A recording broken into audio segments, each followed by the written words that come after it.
Добар ден, почитувани. Вие го следите магазинот за родителство 0+ месеци на телевизија Телма. На кој начин се проценува терминот за породување и колкав дел од бебињата доаѓаат на свет на предвидениот краен термин од бременоста? Што се тоа контракции? Се разликуваат ли од грчевите и другите болки? Можат ли жените да препознаат што се вистински, а што лажни контракции? Дали трудниците што биле физички активни ќе имаат полесно породување? Постои ли потреба од подготовка за породувањето да биде полесно? На оваа тема денеска разговараме со доцент доктор Митко Ивановски, гинеколог акушер. Разговорот ќе го проследите веднаш по рекламите, се гледаме набрзо со гостинот во студиото на Телма.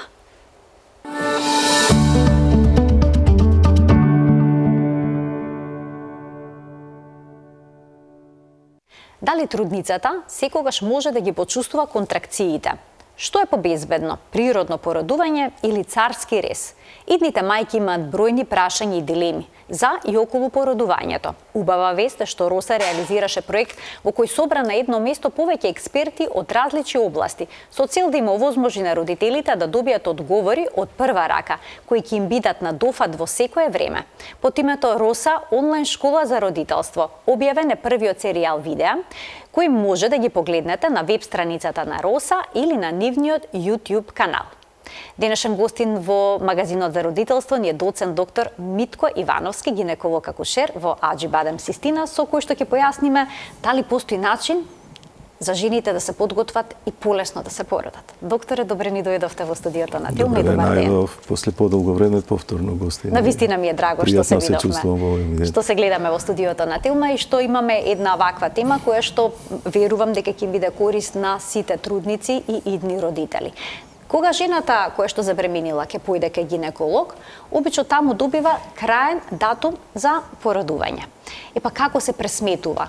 Како се одредува тој датум на породување и денот кога бебето би требало да дојде на свет? Да, нормално не е тој некој стриктен датум, апроксимативен, врз база на едно старо од уште од 1800 година според Негелово правило, и тоа важи за жени кои што имаат нормален, редовен 28-дневен циклус, кој што се очекува на 14+-2 дена да има овулација. Кај такви жени кои што имаат редовен менструален циклус, правилото е денот на последна менструација плюс 7 дена минус 3 месеци.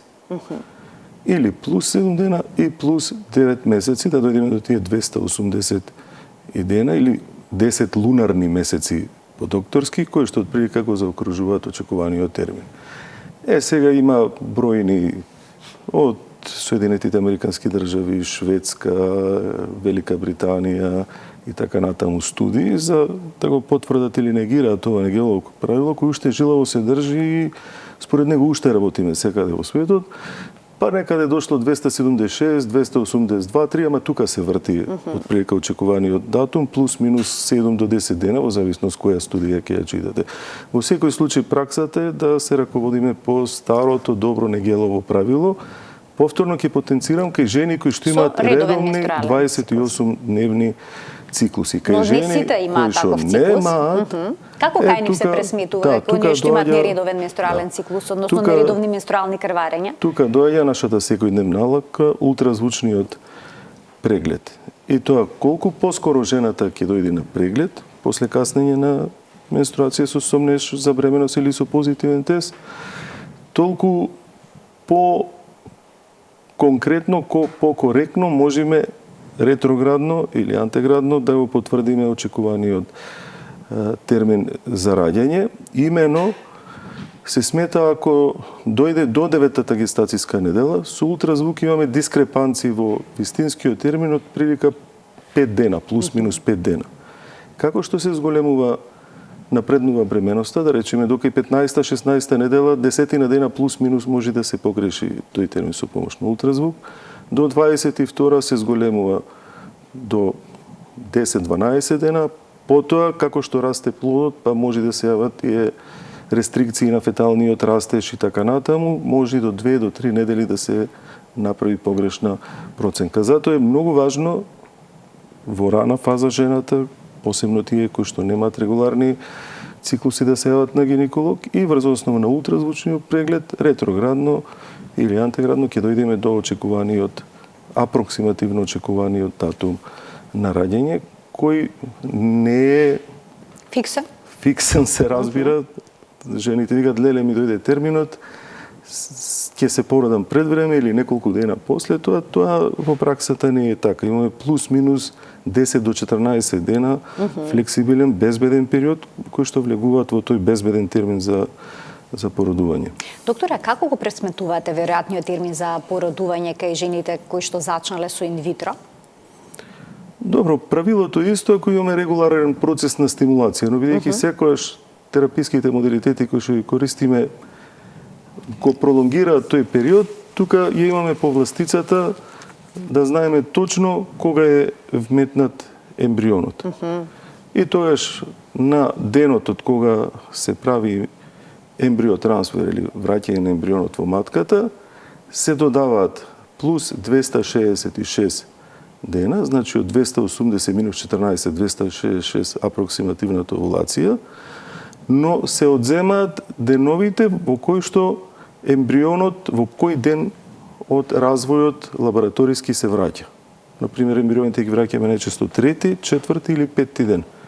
Тогаш одземаме тие плюс 266, ако е трети ден минус 6 или минус 5 дена, и тоа е најточниот, најрелевантниот од прилика очекуван термин за раѓање, бидејќи точно знаеме кога се внесува ембрионот и кога е потенцијалната имплантација во тие денови. Ако жената има повеќе плодова бременост, односно носи 2-3 повеќе бебиња, не се очекува тука порано да заврши бременоста? Не, бременоста завршува порано, ама пресметувањето на очекуваниот термин на раѓање е тој.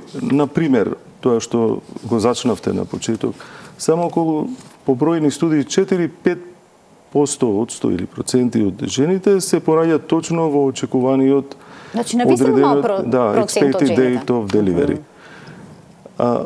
Од 39 до 41 недела, во тој размак од 2 недели, имаме најголем број, околу 5-6-60% од жените се пораѓаат во тој период. Потоа по 7-8% од 36 до 38 или после 41, над 42 веќе се надносени. Помал процент се раѓаат меѓу 34 и 36 недела, околу 7-8%, а оние тешки прематуритети или предвремени породувања отпаѓа само 3 до 4% кај добра грижа за трудницата под 34-та недела. А може ли терминот за породување да се планира? Па добро, имаме во праксата такви моменти на роденденот на трудницата, на роденденот на сопругот или на некој од фамилијата. Некој пресметува и хороскопскиот знак кој ќе биде? Хороскопскиот знак или ако е уреден зрел наодот на грлото на матката и ако медицински е тоа дозволено, можеме да излеземе во пресред, но само ако има медицински услови тоа да се реализира, иначе друго би било неразумно. Бидејќи секогаш важи она златно правило, колку подолго е бебето во утробата на мајката, толку подобро? Па добро, полни 38 недели сметаме дека е после тоа безбеден период. Сега по новите ставови на Америчката асоциација на гинеколози и акушери викаат со 39 полни недели, тука се кршат копијата. Јас никогаш, например, не сум, ако е севоред со трудницата, пред 38-39 недели не сум направил програмирано или индуцирано раѓање ако поради X медицински или други причини од страна на желба на пациентите и така натаму. Обично тоа завршуваат сите тие матурациони процеси на плуќата, на пулмонарниот апарат, матурационите процеси на хепарот, за да нема бебешки жолтици и така натаму. И тоаш го сметаме нормално кај точно потврдена бременост, со точно одреден датум, која нема калкулации, дека е безбедно да се заврши раѓањето. И тој идеален период меѓу 39-та, 41-та, 38-та е тој период во кој што е најпожелно да се ради. А колку максимум може да се чека да биде надносено бебето? Па зависи од многу фактори. По правило 42-та недела ни е некоја граница. Старе постелката, може меконијална заматена плодова вода, го пратиме динамиката на раст на фетусот, дали тој стагнира или не. И обично ако до 42 као некој максимум е вака сленг меѓу нас, не настани спонтано почнување на процесот на породување, тоаш го индуцираме. Има повеќе фактори. Гледаме степенот на зрелост на постелката, ако почне калцификати, па почне многу да зрее, намали својата функција, па ако се намали количината на џепови на плодова вода, има граници доколку тоа го толерираме за безбедно за плодот. Тогаш препорачуваме да се направи индукција од безбедносни причини, да се намали морбидитетот и не да Боже морталитетот на плодот. Меѓу народот постои убедување дека бременоста трае 9 месеци, но всушност тоа се 40 недели. Да, исто е тоа. Тоа се 9 класични или 10 лунарни. Лунарните што значи кои што ние ги гледаме, тоа е ист период, дека идеално секој месец е 28 дена. Плюс овие 30-37 ден која ќе се збирно, која ќе земи доаѓа истиот број на денови. Тоа е разликата. Иначе, нели, седмаче, осмаче по народната традиција или по медицински, тука се тие дискрепанции, на крај доаѓаме до истата бројка. До истата бројка. Да. А доктор, нормални ли се контракциите за време на бременоста? Добро, матката е мускулес орган, плодот како жив објект со постелката со плодовите води си има своја некоја функција и така натаму, и како мускулен орган знае да се предизвикаат контракции во текот на денот. По колегата кој прв ги опишал исто таму 800-та година на 1800-та година, Бракстон Хикс се вика, тоа се тие лажни контракции во бременоста кои многу често знаат да ги исплашат жените, можат 10 до 20 пати на ден, од полесни до посериозни грчеви контракции на матката. За разлика од оние вистинските трудови или контракции, имаат подкратко траење, полајце, се губат. Ако жената се активира, знае да се изгубат, а обратно овие вистинските контракции со активноста на жената се потенцира и нивниот карактер е да се сконцентрирани напред, према матката, над симфизата и над бешиката, за разлика од оние вистински контракции кои почнуваат од лумбалниот дел на рбетниот столб, па како менструални се движат према напред и прогредираат. Овие ги има, пак и нема. За разлика од оние вистинските кои со текот на времето зголемуваат фреквенција, амплитуда, јачина и тоа е отприлика таа разлика. Жените можат ли да препознаат да направат разлика? Еве ќе го објасните се тоа, но доаѓаат ли во болница успаничени дека имаат контракции, дека може би породувањето ќе започне порано од... Често се случува, им се објаснува, ако е во некоја понапредната фаза заради безбедносни причини се прави преглед, кардиотокографија, или ЦТГ познато меѓу луѓето. Кардио, значи се мерат 5 кардиолошки компоненти на феталните очукувања на срцето. Имат 0,1-2 поени по Фишер и Фишер скор имаме до 10 максимален. Ако е 8 до 10 е нормален, па назад зборува за не дај Боже фетална хипоксија и толку зборуваме за контрактилноста на матката, долниот дел. Ако е права линија, значи дека нема никакви контракции. А ако имаме брановидни, гледаме на колку минути, која фреквенција, дали се регуларни, нерегуларни, како ги чувствува, отприлика расчистуваме за што станува збор. Ако е во многу рана фаза, таму 20-24 недела, обично преку гинеколошки преглед, преку ултразвучно мерење на должината на грлото на матката, дали се крати или не, и како опционална метода е електромиографија. Бидејќи рана фаза за кардиотокографски да се детектираат евентуалните контракции, преку електромиографски импулси на неврологија ги праќаме, порано на физиологија имаше и минатово, мислам дека функционира, се гледа дали е активна, неактивна и дали треба некој да преземе некои медикаментозни третмани, некои активности за да спречиме потенцијално предвремено породување. А може ли жената да има контракции, но да не ги чувствува? Да, и така има. Се случувало да дојдат. Тие долорес препарантес, обично припремни ги викаме контракции, со ангажирање на главчето порано кај посебно тие женски плитки карлици, знае да покаже на кардиотокографија која ќе дојде дека има контрактилност, а жената не ги чувствува. Ако нема напредок на локалниот наод или некој влошување на кардиолошкиот дел на фетусот со нормална постелка, нормална плодова вода, ги игнорираме. Значи не може да бидат безопасни. Се разбира.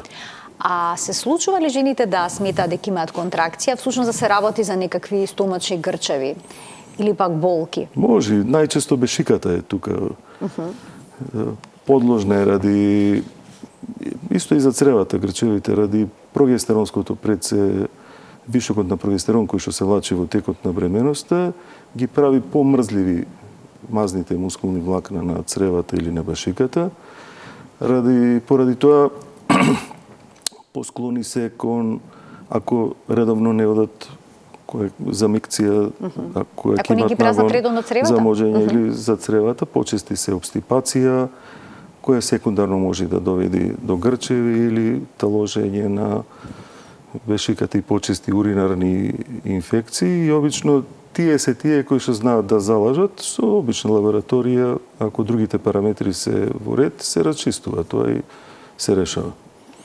А колку треба да бидат чести контракциите и колку да бидат силни, за да сметате дека породувањето започнало? Прашање за $1.000.000. Добро, знаете, индивидуален е прагот на болката која секоја жена, буквално секоја жена го има. Ако за некоја малите болки се многу јаки, доаѓа во рана фаза, која ќе почне, друга ни доаѓа може би 7-8 сантим или комплетно отворена во праксата, се имаме изнагледано. Иначе, генерализирано, кога ќе почнат контракциите, прво почнуваат на 1 час, Добре. Па на 40, па на 30 минути и како што зачестуваат временски во фреквенција, се зголемува амплитудата, јачината и должината. И од прилика сметаме или препорачуваме на трудница која ќе не праша доктори која треба да дојдем, дека која ќе видат на некој ритм од 5 до 7 минути, е време да се јават во болничката установа кај што планирале да се реализира раѓањето. Да се Непораното? Нема потреба ако нема некои ризични фактори од претходните бременности или сега во актуелната бременост, во смисол на истекување на плодова вода, крварење, хипертензија, диабетес или предвремени породувања со компликации, тоа е сосема друг советот, се разбира. Оди под... Но ако е уредна бременоста, тогаш? Да, 5 до 7 минути, тоа јас што им го препорачувам, која ќе бидат на 5 до 7 минути, регуларни контракции, дека е, ако нема претходно истекување на околу плодова вода и така натаму, дека е време да се јават, да се направи преглед, кардиотокографија, најчесто ги задржуваме за обсервација или за активна фаза на раѓање, во зависност од локалниот наод. Докторе, постои ли начин жената да се подготви за овие силни контракции, бидејќи понекогаш се јавуваат страв и анксиозност, кога ќе ги почувствуваат овие контракции? Дали контракциите се болни при тоа? Боли како не боли. Значи, човечка реакција да има и страв и анксиозност, посебно кај првородки, кога има прво искуство, па страв од непознато, зависно од толеранцијата на болка, од околината, како се индуцирани, какви приказни им се прикажани, па сега што се неки изнапрочитат по форуми, по не знам, интернет и по се и се, што и стравот од непознатото секојаш е еден од посериозните стравови за разбирање да е жената и вознемирена, и анксиозна, и предпазлива, бидејќи оди во некој непознат процес. Има, јас секојаш ги препорачувам пристојна физичка активност во текот на бременоста, пак ќе повторам, ако е нормална се во ред бременост. Техниките на дишење се многу важни, техниките на торакално дишење, на абдоминално дишење, техниката на плитко дишење во актот на раѓање, па на плитко со испуштање на воздух за амортизација и за контролирање на болките. Исто така помаѓа за подобар напон кога ќе дојде времето за експлозија, за породување. Значи, природните методи за можат да го ублажат, да се разбира, јогата, изворедни ефекти дава. Школите за трудници, ги препорачувате? Апсолутно, освен професионалниот момент на учење на техники на движење, разгибување и така натаму, самото дружење со други трудници кои што се во иста состојба и разговарање, и понесување на пријатни емоции, чувства од сето тоа, го амортизира овој дел околу анксиозноста, стравот, кога ќе разберете дека не сте сами, дека и други се со слични прашања, дилеми, ќе ги размените, по-благопријатно делува. Ќе ги поканим и гледачите да се вклучат во денешниот магазин за родителство 0+ месеци. Почитувани, емисијата е контактна. Од овој момент телефонскиот број на телевизија Тилма испишан на екранот, можете да се јавите и да поставите некое прашање. Докторе, дали стравот е тој кој што обично ги мотивира жените, ги поттикнува да барат обезболување на породувањето, односно да барат лекови за намалување на болката? Не е само стравот. Реално тоа се навистина силни болки. Ако имаме модалитети за обезболување кои што се безбедни за мајката и за плодот, зошто да не? Не е фер гревота и да не им се препорачаат или да не се применат. Зборуваме за спинална и за епидурална анестезија или за некои други варијанти? Имаме повеќе модалитети. Добро. Прави се опоидните аналгетици, Добро. спазмолитици, а во денешно време најмодерно, најатрактивно, најсекојдневно, во добро развиена анестезиолошка служба во комбинација со гинеколошко акушерско деление е пред се епидуралната аналгезија или обезболување. Во лумбалниот слабинскиот дел меѓу прашлените, има меѓу неколку прашленски места кај што проценуваат анестезиолозите, се вметнува прво и се обезболува, се вметнува игла, па катетерчен, из кое што се вметнуваат медикаменти. Нормално со, ако треба претходно полнење на волуменот, со инфузија, ако проценат дека е дехидрирана жената, со редовно пратење на притисокот во тие први 10, 15, 20 минути, се бризгува комбинација од медикаменти кои предизвикуваат чувство на да се изгуби чувството на осет, анестезија и болка, тоа е тоа што ние го сакаме да го постигнеме, аналгезија со, ако тоа се направи како што треба, зачувана моторичка активност, уште еднаш ќе кажам, значи жената и покрај тоа што е обезболена да може да стане, да се раздвижи, да прошета и поактивно да антиципира во процесот на породување потоа која ќе дојде.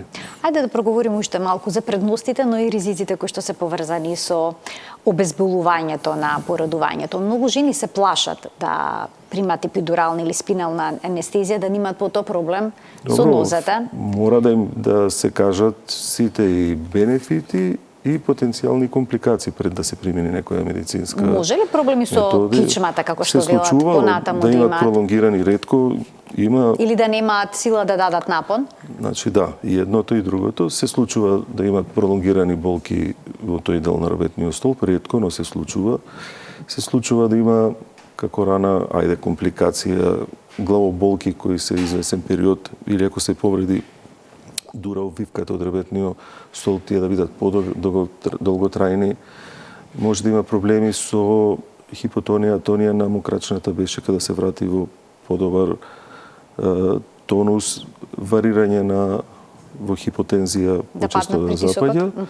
И да, ако не се изнивелира како што треба дозите на медикаментите, ако прејако е, затоа ние попуштаме помалце како што напредува раѓањето и доаѓа до тој второто родилно време кога треба да се експулзија на плода да се направи, ги намалуваме да почне да ви почувствува помалце болките и да соработува со напнување во процесот на рање, бидејќи на почетоците која не беа толку медикаментите изнивелирани, имаше поголем број, ние ги викаме на оперативно завршување на потреба од оперативно завршување на раѓањето со влечење со вакуум или со форцеп со клешти на плодот заради затајување на тој напор. Но ако тоа се направи како што треба, обично е голем благодет за жената и можност да го доживее како пријатно, не како болно чувство самиот акт на породување или привилегија, би рекол.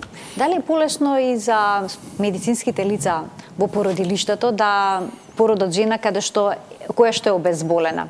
Се случува ли понекога жената да не може да соработува поради ако не обезболен, ако не примила епидурална анестезија или пак спинална анестезија, поради големиот страв, поради силните болки, да исто така да не сака да соработува или да не може да соработува? Често се случува и обезболена и необезболена. И во двата случаи исто да се случува. Само не анестезија, аналгезија. Аналгезија, аха. Ако заглави поради X причини раѓањето, диспропорција, дистокија или некои други причини, хипоксија на плодот, фетален дистрес, па ако треба да се оди на царски рез, тогаш што додавање на во истиот тој катетерски систем на повисоки дози на медикаменти, аналгезијата поминува во анестезија и продолжуваме на царски рез.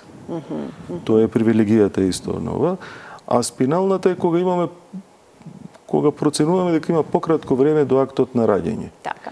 Епидуралната обично кај тие програмирани, индуцирани раѓања кои почнуваат од почеток, кога е од прека 3-4 см на почеток отворено грлото на матката, бидејќи подолго трае и може да се пролонгира за среќа на жената. А спиналната аналгезија има пократок период на делување и кога жената доаѓа, да речеме, веќе од дома 5, 6, 7, скоро, нели, комплетно е 10 см отворена за да биде комплетна дилатацијата, тогаш може да се препорача за побрз ефект и пократко време до кога треба да се реализира спиналната аналгезија. А што преземате ако трудницата не соработува? Ако не соработува, се прилагодуваме на ситуацијата. Нема секоја особа си има различен, пак ви кажав, и како ја доживува прак на чувствување на болката, на однесување, на анксиозност, на страв. Има многу фактори кои што се вклопени тука. Значи, актот на раѓање зависи од 3 моменти. Родилниот канал, добро, од малата карлица, коскениот, мускулатурата, грлото на матката, мускулатурата на вагината и перинеумот, родилниот објект, тој е плодот, може плодот да е крупен, погрешно наместен, мал позиција, нал презентација и така натаму, и родилните трудови. Од тие 3 елементи од прилика го генерираат текот на природното раѓање или ако не може дали ќе се оди на царски рез. Пред да продолжиме со природно породување или царски рез, уште едно прашање во однос на обезболувањето. Дали тоа може да се направи во секоја фаза од раѓањето, од породувањето? Да, технички може. Технички може, дури и во... Има ли момент кога е предоцна за да се прими? Па не, ние им кажуваме на жените кои ќе дојдат дека уште кратко време има, дали обичното се жени со повисок прак на чувствување на болка и доаѓаат веќе во период кога доста е напреднато раѓањето. Им препорачуваме дали сакат спазмолитици, аналгетици или некои други тераписки модалитети или обезболување. Некои инсистираат, тогаш се разбира дека можеме да бар во нашата болница да има возможиме во секој момент аналгезија. Има некои кои што не сакаат, така да индивидуален е пристапот, треба да се разговара, да се понуди и да се даде како опција на секоја жена. Во кој случај пристапувате кон индуцирано породување, односно забрзано породување? Добро, имам... Кога ќе се даде провокација? Да. Или ќе се дупне воденикот за да почне породувањето? Да, едното и другото се начини на индукција на породување. И медикаментите, тој окситоцинот или синтоцинонот, кој природно се лачи, иначе е еден начин на стимулирање на контракции на матката, или со прскање на водењакот. Добро. Се намалува, како што тече водата, се намалува волуменот на матката и нормално, како што се намалува волуменот, ја зголемува контрактилноста на мускулатурата на матката. И така настанува дополнително индукција на раѓањето или зголемени контракции. Имаме медицински индикации и индикации ради безбедност, комодитет, може би рекол на лекарите или на пациентите. Медицински се ако е намалена плодовата вода, ако има заостаток на феталниот раздел, че е во добра кондиција, ако има хипертензија на трудницата или други причини поради кои што треба пред време се разбира да ја завршиме породувањето. Безбедносни, ајде, како ние што сакаме да кажеме, бидејќи се чувствуваме по-безбедно. Например, ако почнеме од вечерта и утрото во работно време тоа го реализираме, се чувствуваме по-комотно како екипа. Имаме поголем број на акушерки, за разлика од дежурна служба, поголем број на анестезиолози, поголема екипа на гинеколози кои што можат да помогнат и така натаму. И заради тоа можеби и сакаме да го или го препорачуваме да го реализираме ради тие причини, но под услови ако има зрел локален наод. Значи мора прво да има услови да се тоа препорача и да се реализира. Трудниците се плашат од ваков начин на породување, бидејќи на форумите може да се прочитаат најразлични приказни дека текот на породувањето траел подолго, породувањето било потешко и поболно. Не, со ова се крати текот на породување. Ако природно е преку, за првородка да речеме, преку 12 до 16 часа, преку, ама пак ќе кажам, кај вистинска индикација и кај добар локален наод, ако се реализира како што треба програмираното или индуцираното раѓање со медикаменти, треба да трае пократко фактички. Го кратиме и го контролираме текот на раѓањето. Во принцип, колку би требало да трае породувањето максимум? Нема правило. Кај првородка знае од тие почетни контракции до отварање до експулзија да биде до 16 сати. Кај повеќе родки оди под 10, под 9 часа.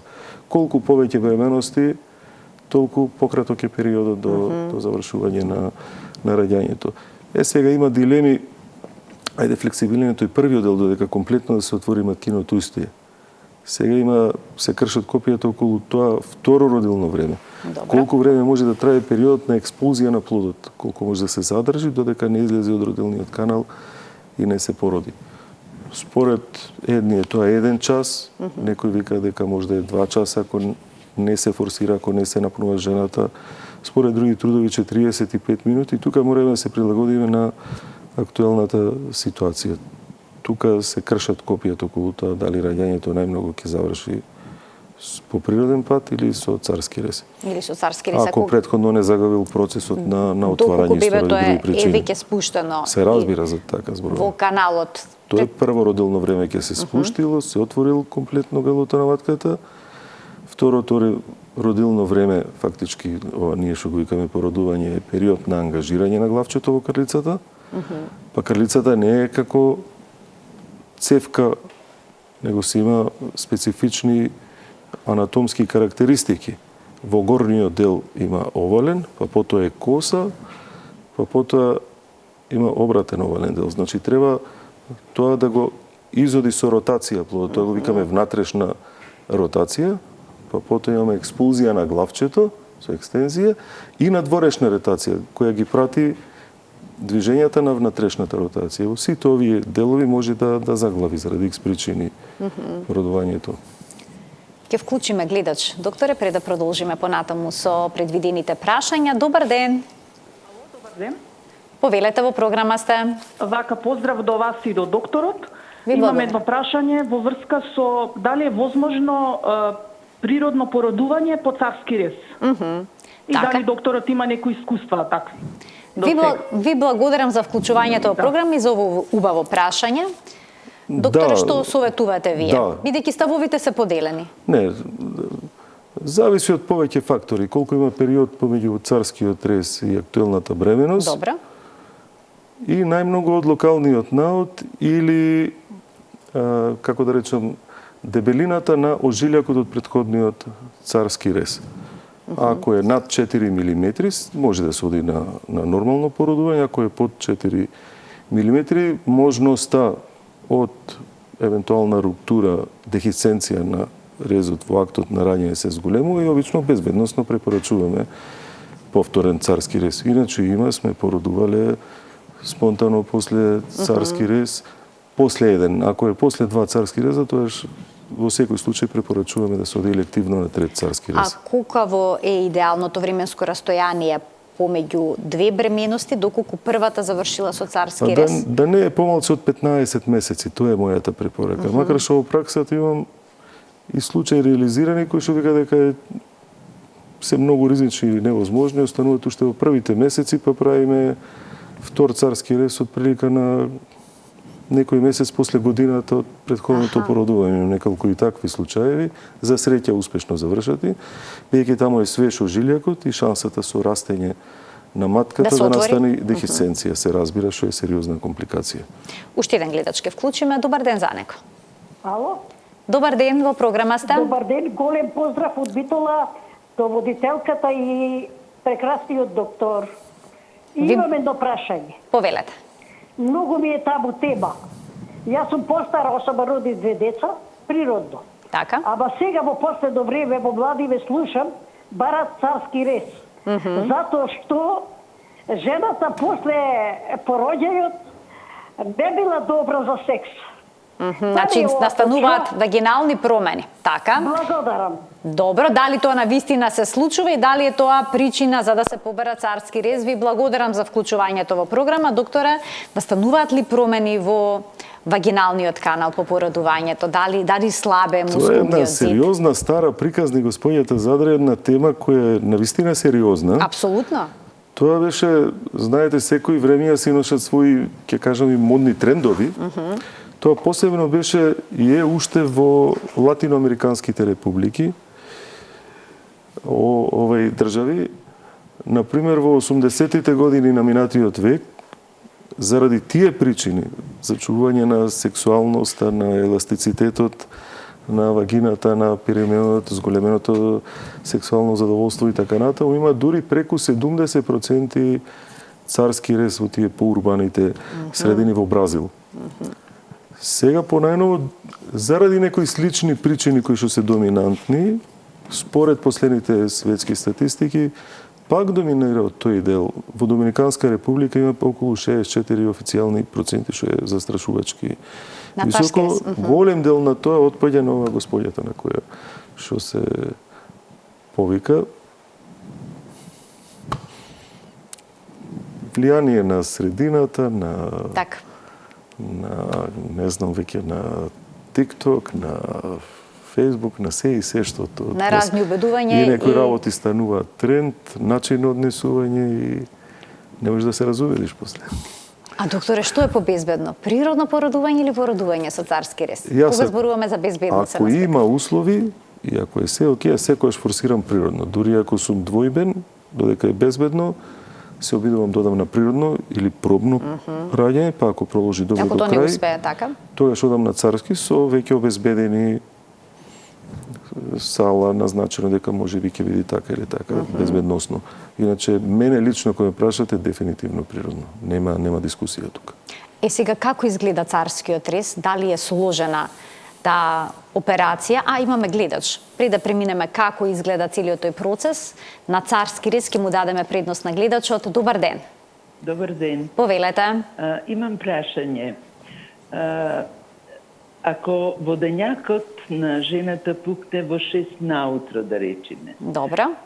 Оди на болница и ја порода дури во 20 часот вечерта. Дали кај плодот, кај новороденчето, може да се предизвикаат некои промени кои можда потенцијално ги носи, ама кога би било на време породено, не би се случило тоа. Така, ви благодарам за вклучувањето во програма. Значи, откако ќе пукне водењакот, дали веднаш треба да се направи, колку што разбрав, гледачката породувањето за нема здравствени проблеми? Или може да се почека? Дали тоа носи ризици? Еден ден и повеќе од еден ден да биде па да се породи. Зависи дали е која гестацијска недела, плодовата вода како изгледа, лоталниот наод, претходни брисеви дали се чисти заради потенцијална асцендентна инфекција према плодот и обично преку 12 сати ако не се породи од прскање на водењакот, превентивно даваме и антибиотска профилакса ради тие причини. Инфекцијата таа која што најмногу не загрижува или се други параметри, секоја бременост е индивидуална. Дали плодовата воздана ќе остане бистра, млечна, дали ќе се замати, како ќе биде кардиотокографскиот запис, дали укажува на хипоксија на плодот, или нефетален дистрес, ако не може да се почека без никаков проблем и да се реализира поредувањето. Доктора, ако забележите една малена плодова вода кај трудницата или пак зголемена плодова вода по голема количина, дали се тоа исто ризик фактори за предвремено поредување? Тоа се веќе ризични фактори, зависи која е причината. Ако е причината од страна на плодот заради атрезија, да речеме, на некои делови од дигестивниот тракт, тогаш е сериозна работа и на езофагусот, ако се идиопатски причини, има медикаменти кои што ги даваме со намера да намалиме плодова вода. Ако е зголемена, тоа е полихидрамнион и е поврзано со, бидејќи пред време го заситува волуменот кој што го има како капацитет матката, почесто може предвремено прскање или контракции или породување. А исто ако е намалена плодовата мода, може да е знак за неадекватна функција на постелката, која па потоа може да доведе до фетал дистрес, до хипоксија на плодот, и тука правиме проценки во однос на гестациската недела, ги пратиме редовно тие параметри. Ако Значи повеќе фактори треба да се следат. Под 30 мм ако дојде плодовата вода, за да се донесе одлука како понатаму. Одлучуваме за завршување на раѓањето. Како изгледа царскиот рез? Дали е тоа сложена оперативна интервенција? Во денешно време е рутинска, меѓу 10 најчести операции комплетно во светски рамки земено, меѓу 10 најчести е царскиот рез, ама не било од секојаш така. Историски, како беше Јакоб Нуфер, се смета според историските податоци дека прв негде во 1500 година дека има направено царски рез. После се губи трагата, па почнува една серија во Англија и делови на сегашна Европска унија, Австрија, Германија, од 1700 до 1870 година со застрашувачки резултати. 75 до 100% имале смртност на родилките. И потоа ренесанса доживува во почетокот на 19 век, заради принципите подобрување импрувмент на асепса, антисепса, хигиена, заради сутурните материјали, квалитетот на конците и ради подобрување на хируршката техника преку инцизија, сечење на абдоменот по слоеви, прво кожата, подкожното ткиво, фасцијата, мускулите, перитониум, се визуализира матката, се изолираат цревата, се препарира, се спушта бешиката и сега, порано се правеше корпорален, надолжен рез на матката, сега хоризонтален, е така. Хоризонтален и на абдомен, трансверзален по фанен штил, и на матката, тој подобро зарастува, помали се компликациите и така натаму, се екстрахира плодот, тоа се шие во еден или два слоја и се праќа технички за тие кои што секојдневно го прават. И заради трите принципи кои што ви кажав, денес е една од порутинските операции, ама како и секоја операција има ризици од страна на анестезија, оперативни ризици со можна повреда на околни структури, повреда на матката, крварење, секундарни инфекции и така натаму. Ќе вклучим уште еден гледач. Добар ден. Имаме уште едно јавување во денешниот магазин за родителство 0+ месеци. Добар ден. Добар ден. Повелете. Јас имам прашање за докторот. Пред 2 месеци се породив, почнав со нормално породување, меѓутоа завршив на царски рез, плодот не сакаше да се спушти. Па сега после 2 месеци почнав да осеќам многу јаки болки во кичмата и во рацете. Дали тоа може да биде причина од анестезијата која што ми е ставена или некоја друга причина? Така, ве интересира што би можела причина за болките што ги чувствувате 2 месеца после породувањето. Ви благодарам за вклучувањето во програма.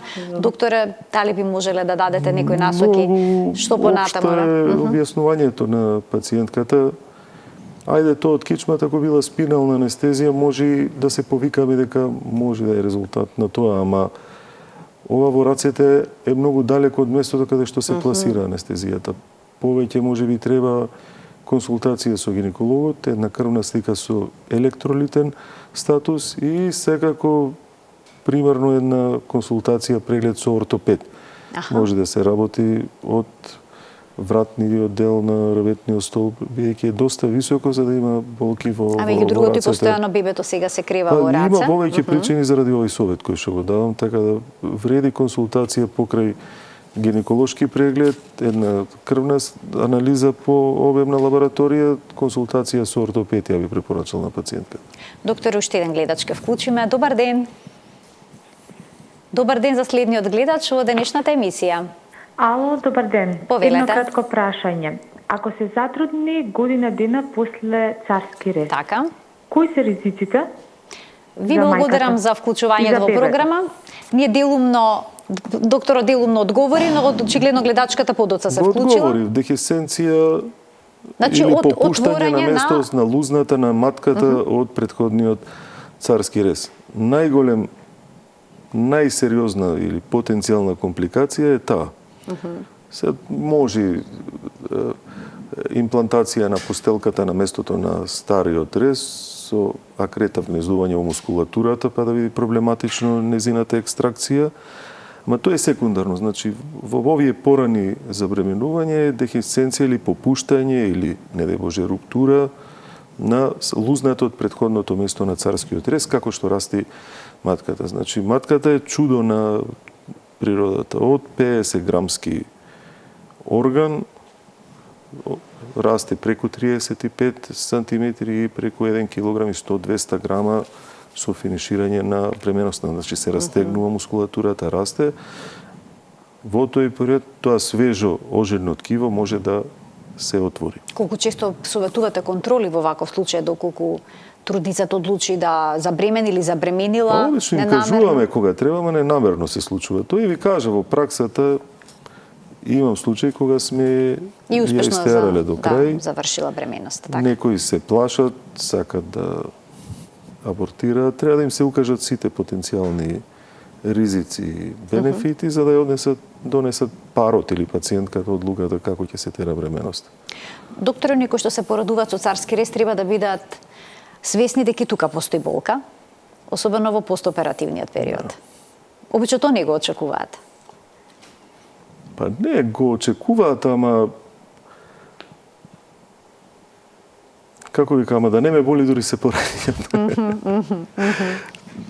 Природното породување се разбира. Побрзо станува од кревет, побрзо може да се посвети на дедето, побрз е периодот кога се враќа на нормални домашни активности. Ова е сепак оперативен зафат со можни Така. компликации. Не треба да зарасни местото, поспоро се враќа во нормална А бебето треба веднаш во раце да се 2 до зема, 4 така. недели, после царски 4 до 6 недели треба за нормализирање на комплетната функција на организмот. И затоа, пак ќе повторам, јас преферирам, форсирам и препорачувам Природно поредување доколку е наспроти тоа царски возможно, рез. мојот став е дефинитивно тој. Сега, доктор, има и некои нови трендови кога станува збор за породувањето, како што е породување во вода. Кој е вашиот став? Добро, има за и против. Има во нашата болница го немаме тоа, има болница колку што знам Витова која веќе неколку години го практицира, што е добро. Според медицинските податоци кои што се достапни, има поголема интима, бидејќи обично во затворен простор со када, обично има присутен сопруг, може да се пушти тифтка, музика, релаксант и така натаму. Жената е по-подвижна во водата, болките според податоците кои што има не се толку големи во текот на тоа породување. Помали се заради водената средина и начинот на раѓање овие расцепите на перинеумот или епизиотоми кои што треба да се направат. Од друга страна па треба строго регулирање, значи треба сериозно тоа да се изведе под контрола, да не температурата треба 37,5 степени. Аха, значи треба да се одржува. Не над тоа да оди или многу под тоа. Тоа е многу сериозна работа. Потоа се смета дека топлата вода може да биде извор за дисеминација на инфекција, посебно ако не е кадата испрепарирана како што треба и така натаму. Можноста за давање на аналгезија е редуцирана, пошто е воведена средина. Тука веќе го нема тоа. Можноста да, ако настани ургентна состојба, брзо да се делува од страна на акушерката, лекарот пред се, исто заради пристапот, заради водената средина, се намалува, потоа треба бебето што излезе на време да се извади, да не аспирира, да не проголта од водата, Значи проследено е со низа ризици. Значи треба да се направи се има протоколарни процедури кои што треба да се запазат и тогаш е окей, зошто да не, ако имаат мерак, желба и ако се спремни жените, зошто да не? Тоа е интересен начин на завршување на раѓањето. Во светот се поактуелен оној тренд породување во домашни услови? Да, доминират Англија, Холандија, Германија, само и кај нас знаете, имате некои балкански земји, мислам Хрватска, имаат проблем дори на други места да се пораѓаат во веќе што е дозволено со законот рестриктивни мерки. Кај нас, колку што знам, член 27 став 1 од Законот за здравствена заштита го има тој дел за породување во дома, така да е легално и сводливо. Проблемот е организирање на службата. Значи, треба сериозно обучени акушерки кои претходно ќе бидат во контакт со лекарот, како и за породувањето во вода.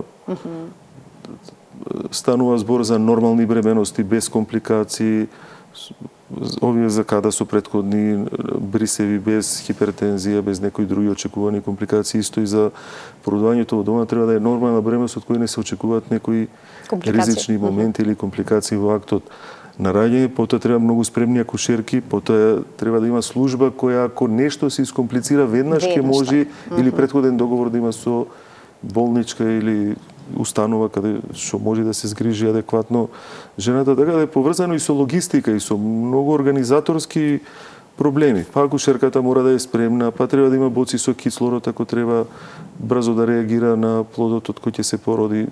Треба да е обучена за извесен број на медикаменти кои ќе ги има. Ако настани растеп на кичката или сепак ако мора епизиотомија да знае и да го згрижи, да го сутурира местото, така да окей, зошто да не? Жената е во домашна атмосфера, сама го креира, викат, амбиентот во која соба кај е погодно, кај се движи потпора од маж, па некои се собират и повеќе членови учествуваат во актот на раѓање, им значи на некој тоа, значи може миризливи масла, свеки, сето тоа што би овозможило поопуштена атмосфера. Да. И вика дека некој благопријатно делува. Кај нас немаме некоја пракса и мислам дека е сериозен проблем да адекватно тоа се организира, за да наречам дека е навистина безбедно во секој момент. Доктори, моето последно прашање за денес е во однос на породувањето на жената во болнички услови и присуството на партнер или пак некој близок нејзин, член од семејството или пријател. Советувате ли да има таква потпора? Има ли потреба? Не? Да. Како беше на црногорското да се не мучи као јава? Има, зависи од желудникот на партнерот и не треба и жените да ги притискаат тие кои што тоа не може да го издржат. Што говори вашето искуство? Успеваат мажите да го издржат тој притисок во породилната сала? Тие кои што сакат, кои што се спремни, има многу пријатни искуства. Им кажувам како да и помогнат во процесот на напнување, па им давам да ја пресечат, па почната врска да го делат. И така, убав е тој момент. Добро е, посебно ако е со аналгезија, без болки да го доживеат како еден пријатен момент кој ќе упамтат цел живот и едниот и другиот. А сте имали отони искуства кога партнерите губат свест или пак им се слошува? Викам, за тој што има желудник. А некојаш па се преценува и за тоа имаме решение. Ќе му кажеме со време да се повлече или ако загусти ситуацијата, гледаме дека нешто ќе треба да се реагира, па го замолуваме. До сега не сум имал од тој аспект разбрани биле сите луѓе, не сум имал лично лошо искуство и така кеф ми е кога ќе дојдат заедно со мажот на раѓање. Сигурно е тоа убаво. Да. Ви благодарам многу за вашето денешно гостување во магазинот за родителство 0+ месеци. Благодарам за поканата. И да ги потсетиме гледачите дека Росо онлайн школата за родителство е нивниот добар партнер во родителството. Почитувани, ова беше се во денешното издание на емисијата. Ви посакувам пријатен ден.